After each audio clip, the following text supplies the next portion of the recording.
Welcome, Litigation Nation. I'm your host, Luke Behnke, alongside my co-host, Jack Sanker. For those of you new to the show, this is the podcast where we recap the most interesting legal news stories and talk to you about what you need to know. Some news stories for you this week. The ABA is trying to eliminate the law school admissions test.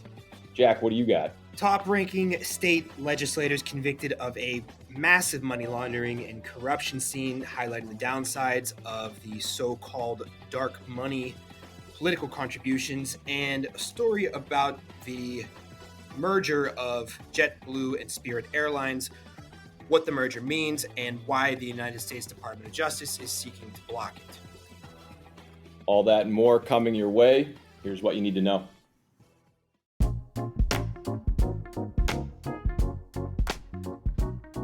According to Reuters, the ABA is trying to eliminate the law school admissions test, LSAT, as it's commonly known.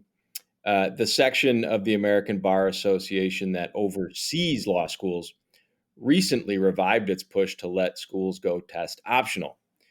The ABA's Council of the Section of Legal Education and Admissions to the Bar overwhelmingly voted to resubmit a controversial proposal to end by 2025 the long-standing requirement that schools use the law school admissions test or other standardized tests when admitting new students. Now, that decision comes on the heels of the ABA's policymaking body. It's called the House of Delegates, rejected that change amid warnings that law student diversity would suffer. It first attempted to get rid of the admission test rule in 2018, but backed off when it was clear that the House of Delegates wouldn't go along with the plan. The proposal, of course, has divided the legal academy essentially down the middle. Opponents, including a group of 60 law school deans and the Law School Admissions Council, that's the group that designs and administers the LSAT, warned that eliminating the test requirement would make admissions offices more dependent on subjective measures, such as the prestige of an applicant's college. That could disadvantage minority applicants, they say. Those who want to get rid of the test requirement have argued that the LSAT is a barrier for minority would-be lawyers because on average they score below white test takers and because law schools rely too heavily on those scores. Indeed, a 2019 study found the average score for a black LSAT taker was 142 compared to 153 for white and Asian test takers. LSAC, that's LSAC, offered an alternative proposal under which the ABA would enable law schools to admit up to 20% of their classes from applicants who did not submit a standardized test.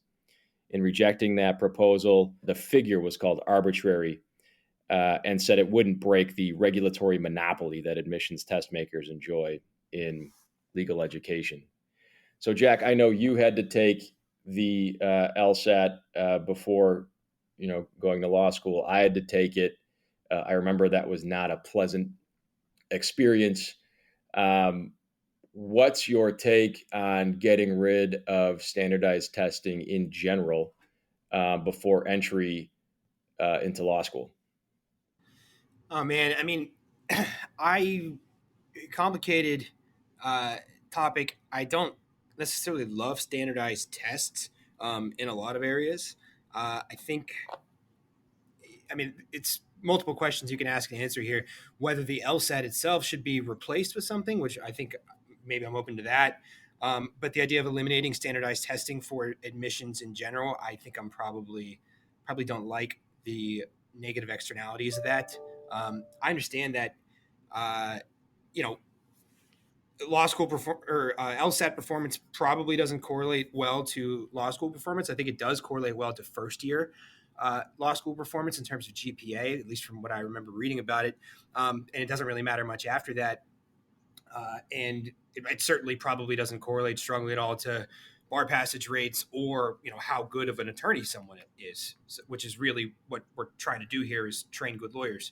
So it's probably not super important. However, I think that what you mentioned is what are you replacing it with? And if it's down to the strength of like intangible aspects of an application, such as where someone went to undergrad, what other connections that person may have, and you're taking it away from an objective measure and into the more subjective, I think you'll probably see worse diversity outcomes in that scenario than in the current scenario. And like, I think the explanations as for like minority performance on standardized tests are well established. I think there's correlates to income level and exposure to tutors and getting basically trained to take a standardized test, which is something that more well-off social classes are just better at because of the opportunities that they've had, maybe prepping for the SAT, maybe AP courses at their school that aren't offered in other schools. So that doesn't surprise me. It's really unfortunate, and I think that probably plays out in most standardized tests for entry into professional school for all those reasons. But I would be cautious in just eliminating it without a competent replacement to make sure that the less objective measures for entry aren't even more discriminatory. And I would, and also while ensuring the quality of candidate, which is something that, it seems like the law school deans are concerned with. And I think there has been trends recently in terms of bar passage rates and things like that that are concerning. And balancing those issues is going to be something that the ABA is going to have to think really hard about. Yeah, I don't disagree with you at all. That was a thoughtful analysis. I think my issue is that the LSAT, forever has been sort of the great equalizer, right? It's the one thing that every candidate that wants to do this for a living had to do, right? You had to take and perform on the LSAT, and then it was a way for schools, to analyze this student's potential in law school. And it's not a subjective measure, right? It's an objective score on an exam that everyone's got to take. And so that was a way to sort of distinguish between, those candidates that whatever schools thought would turn into better attorneys. Now, I think you hit the nail on the head, right? What is the purpose of the LSAT, and what are we trying to do in law school in general? If the LSAT is not a good predictor of students who are going to do well in law school, or it's not a good predictor of someone who's going to turn out to be a good lawyer, then you're right. That question that you sort of asked rhetorically, it's like, what is the LSAT doing for us? If it's not a good indicator of someone's success in the profession, then why do we have it? On the other hand,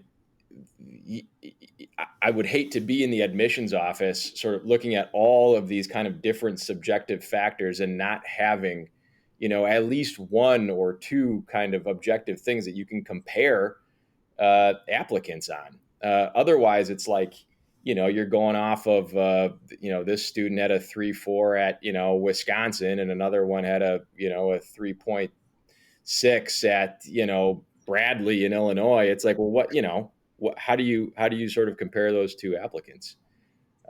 Yeah. And if the other thing that comes to mind is like, is someone who, I didn't like hit a home run on the LSAT personally.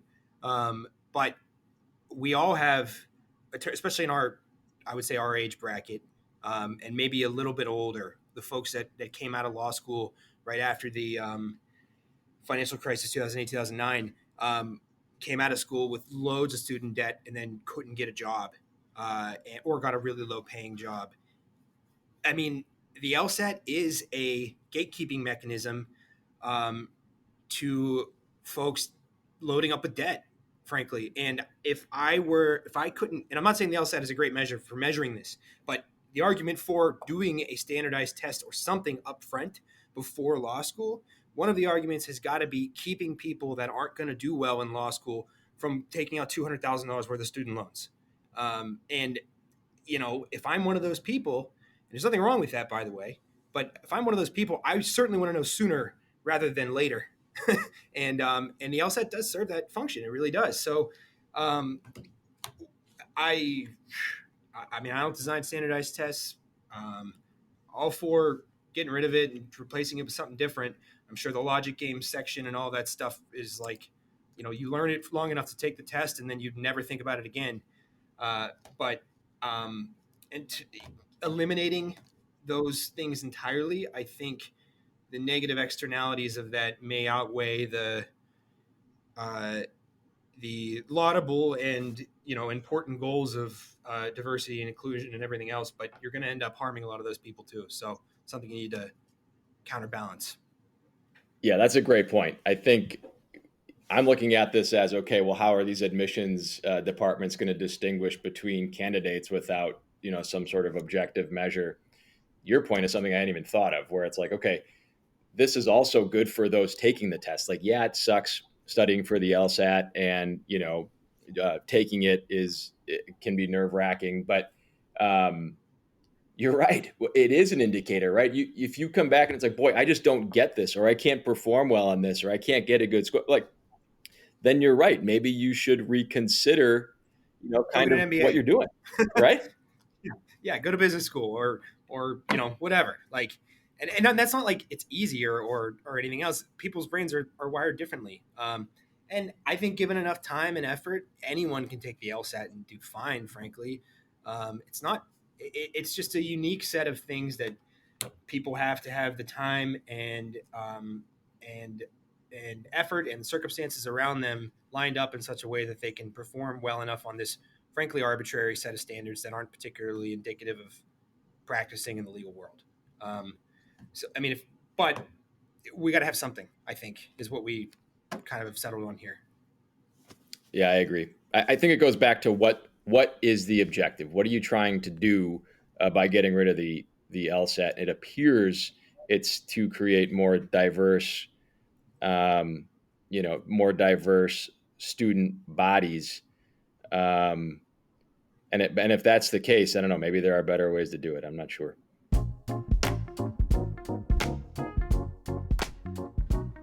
Up next, a federal jury in Ohio just found former Ohio Speaker of the House Larry Householder and former Ohio Republican Chair Matt Borges guilty of felony racketeering charges in connection with a $1 billion utility bailout. Both of these men are looking at sentences up to 20 years max in what prosecutors say is the biggest bribery and money laundering scandal in Ohio history. And here's a brief summary of the scheme that they were involved in from the Ohio Capital Journal. Quote, as part of the racketeering scheme, Akron-based First Energy and other utilities paid tens of millions in an effort to elect friendly lawmakers in 2018, who would then vote to make Householder Speaker the following year. Immediately after taking the Speaker's gavel, Householder worked furiously to pass a $1.3 billion bailout, the vast majority of which benefited First Energy subsidiary First Energy Services. Now, the company was being dragged down by losses from its nuclear and coal plants, and executives were seeking a bailout. When it got more than $1 billion out of the deal, Householder got political power as well as more than $500,000 personally, jurors found. Borges played a smaller role, but he paid a $15,000 bribe to help defeat an attempt to repeal the bailout, and he received more than $100,000 in funds that originated from First Energy, prosecutors said, unquote. So according to the prosecutors, and I guess according to the jury verdict now, Householder was strapped for cash in 2016. At the same time, First Energy, a massive energy corporation that owns nuclear plants and coal plants, things like that, was also bleeding money. First Energy was seeking a bailout from the state of Ohio. At the same time, Householder was trying to be reelected to Speaker of the State House, and that's how this relationship started. According to the article, Householder was seen at the World Series game in 2016 in the First Energy box with the CEO. He flew on a private jet owned by First Energy to Donald Trump's inauguration in 2017, I guess. Prosecutors had pictures of Householder's son and First Energy executives riding around in limousines and going to steakhouses together. Eventually what happened is Householder and his organization set up a 501c4 organization called Generation Now. And it's a bit of a digression here. 501c4 organizations are known by the IRS as social welfare organizations. And the key distinction between them and 501c3s, which are kind of your normal charitable organizations, is that 501c3s can be set up for the benefit of private citizens or private institutions, while 501c4s are supposed to be for the benefit of public or communities. It's kind of nebulous as to the definition of 501c4s, and it seems to be for intentional reasons. Importantly, in this case, and what's important to this larger overall story, is that 501c4s do not have to disclose who their donors are. These kind of organizations are like a black box where money can come from basically anywhere and then be spent on anything that can be loosely defined as, community benefit. And this is an example of what you'll hear in the news as a dark money fund that you may have heard about over the past few years. Anyways, this dark money fund Generation Now, a few weeks before the election, started pouring tens of millions of dollars to fund support staff for candidates who would pledge to vote to make Householder Speaker and to finance attack ads on their opponents. An additional $36 million was put in an effort to block a repeal of the bailout law. So Householder and the lesser player in the story, Republican Chair Matt Borges, received straight up bribe of about $600,000 total. In return, they hammered through a $1.3 billion bailout, consolidated power through the dark money lobbying to defeat a ballot measure to repeal the bailout. And for that, Householder and Borges are likely going to jail for a long time. The story, I think, is an important one because it's obviously on its face a massive corruption scheme at a time where there seems to be at least some revival in public infrastructure spending. And recall that the Biden administration passed a $1.2 trillion infrastructure bill in 2022 that I don't really think has hit the accounts of the federal, state, and local governments and agencies that'll be responsible for administering the funds, but they will be soon, I'm sure. So massive money laundering, bribery, corruption scheme around the infrastructure spending bill is crazy and hopefully not a harbinger of things to come. But it also highlights a pretty nasty element of the current state of political lobbying, the impact of 501c4 dark money on local politics. As this infrastructure bill rolls out and other federal money comes in, I would be surprised if this is the last time we hear a story like this over the next few years. Luke, what do you think? Yeah, I mean, what I think is that these are always really difficult things to spot. So in light of the very recent sort of Silicon Valley Bank collapse and bailout, you always hear of the public sort of being upset, rightfully so, at these folks who are able to sort of privatize their gains and then publicize their losses. Here, obviously the Silicon Valley Bank bailout it's much different than than the story that you just described. But the goal is no different, right? I mean, these folks are part of a fledgling company or a company that's going under, and they managed to get some politicians in their pockets and secure a bailout. What makes this, and maybe you can help me, Jack, because you've done some obviously more research on it than I have. What was the bribe? I mean, was this just money going straight to a bank account, or was this going to like a private bank account, or was this going to some sort of fund to help these guys get reelected, or what makes this a bribe versus just money that you can use for whatever purported free speech purposes? So I according to the verdict and some of the filings which I glanced at, money that goes into a fund that a candidate can use to pay for things related to their campaign. It sounds like a bribe, but it's not. That's just regular campaign spending. Yeah, right.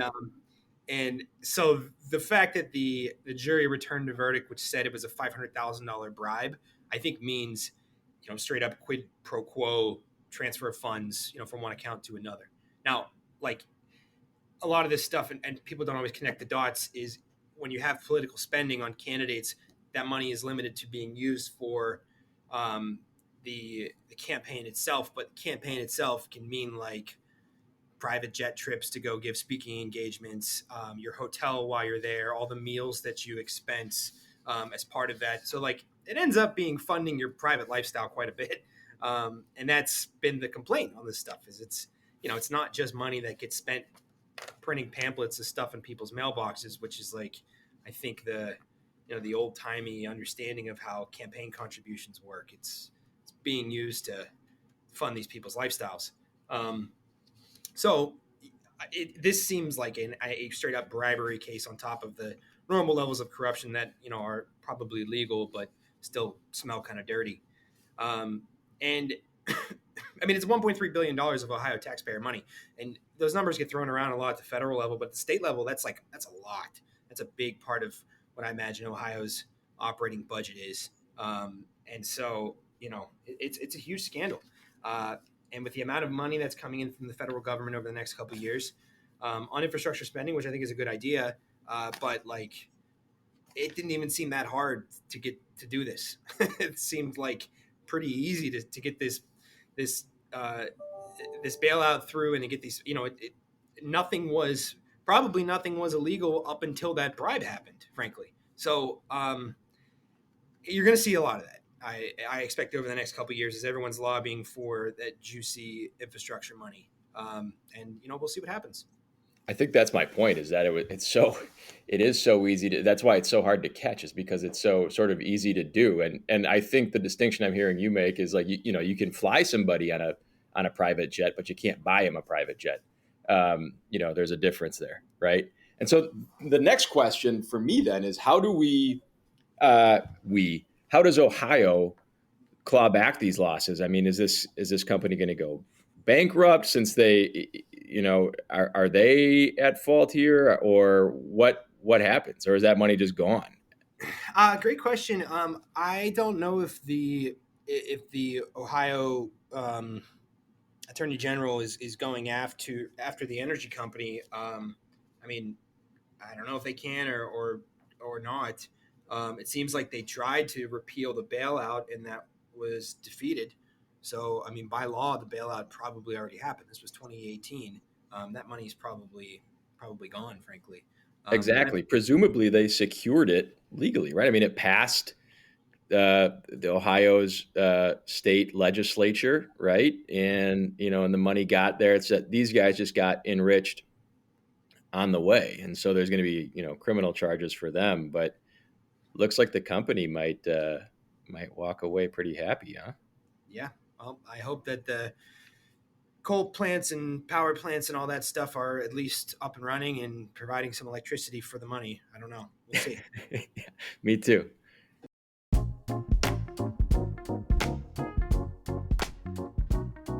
In our last story, the Department of Justice and Department of Transportation are looking to block a merger of airlines JetBlue and Spirit, which is a $3.8 billion merger.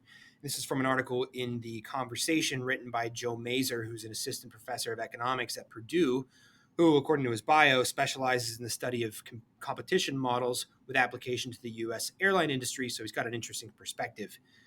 Professor Mazer writes that the issue is really twofold. First, yet another merger in an industry already dominated by heavily consolidated companies, cutting down the competition, and which is bad for all of the obvious reasons. But besides that, he says the following, quote, "But it is more nuanced than that. JetBlue and Spirit have very different business models. JetBlue has positioned itself at the higher end of low-cost carrier space, whereas Spirit is a through-and-through, no-frills, ultra-low-cost carrier. It keeps prices down by sacrificing things such as complimentary snacks and drinks, entertainment, and comfort. Although the deal is framed as a merger, it is really an attempted hostile takeover of Spirit by JetBlue. As such, it's not just the Justice Department that is worried about the impact of losing Spirit. According to the official complaint, so too are Spirit's board of directors. The presence of an ultra-low-cost service like Spirit has a disciplining effect on prices across the entire market. That is, it helps keep ticket prices down, especially in the markets where it competes. And the biggest concern is that if the merger is allowed to go ahead, JetBlue would simply reconfigure the assets of Spirit to match the service level and prices of JetBlue. For example, as cited in the complaint, JetBlue has indicated it plans to remove some seats from Spirit's planes in order to bring them in line with the rest of the JetBlue fleet," unquote. The piece goes on to detail the series of mergers over the last 20 years. Merger of Delta and Northwest Airlines in 2008, United and Continental in 2010, Southwest and Air Trans in 2011, American Airlines and U.S. Airways in 2013, Virgin America and Alaska Airlines in 2016. Based on that, the government estimates that the largest four airlines represent about 80% of all airline traffic. He notes in the past that the Department of Justice has intervened in these mergers only to ultimately greenlight the mergers after certain concessions were made. Although I would say that the Biden administration has shown signs of life with what has previously been an active area from the federal government, anti-competition practices under the Sherman Act, and in this case under the Clayton Act. I'm not an antitrust expert, but at least from a kind of vibes perspective, as someone flies a decent amount, it sure feels like airline travel has gotten much, much worse over the past 10 years as companies have consolidated. Truly, it's been really awful, even on short domestic flights. I don't know if you can necessarily blame that on consolidation, but I think we can safely conclude that consolidation probably hasn't helped airlines rise above the moment over the past few years. And all that goes without mentioning the numerous bailouts that airline operators have received from the federal government over the past 10 years. Now, assuming the Biden administration sticks to its guns on this, I think it would be a step in the right direction to preserving what little competition remains in the airline industry, hopefully not allowing the condition to get worse. Luke, what do you think? Yeah, it's a bit counterintuitive, right? Because you've got this one airline, JetBlue, is going to make Spirit better, right? So the idea would be that those issues that you mentioned, with low cost airlines, flights being miserable, entertainment being bad, that they're going to remedy that. On the other, a merger like this, I get the argument, makes the industry as a whole worse. And you do want to have different levels of competition in whatever industry you're in. When you only have one or two competitors and you've got, that Rockefeller sort of antitrust problem. There is a place for low cost carriers. And if it's true that sort of keeps the industry in line, then so be it. I don't know. I think it underestimates, the power that we have as, sort of Americans or frankly, anybody that flies on a plane, right? To vote with your wallet. I mean, if you're not liking what you see out of more expensive carriers, you go somewhere else. I think the issue is, there are decreasingly less places to go with your wallet, and this would be, one less place that you could spend your money and vote on, what you like. And I think what's interesting is, at least according to the complaint, that JetBlue just basically is trying to take Spirit Airlines and turn it into more JetBlue.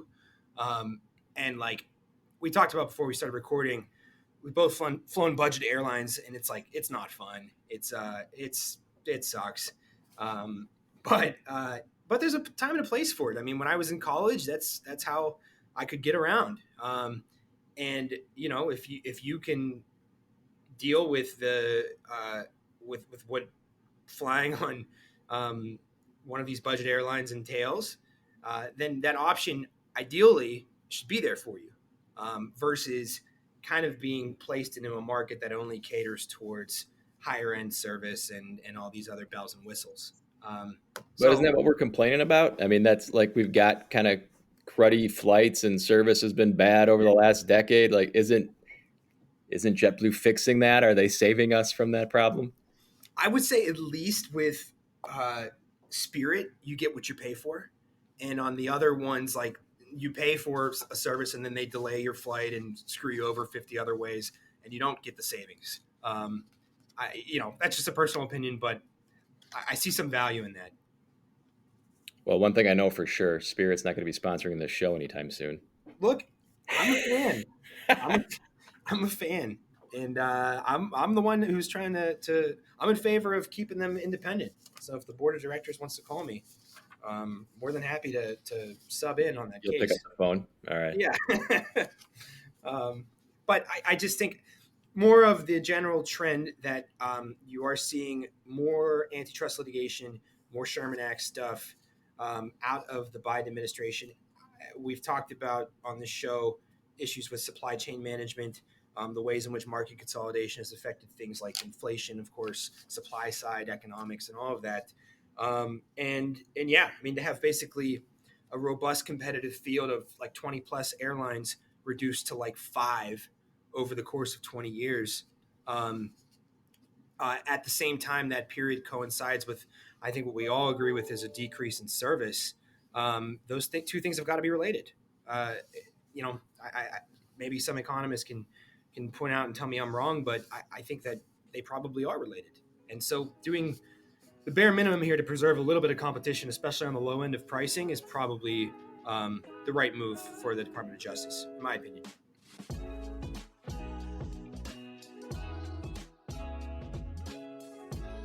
That's the show for today.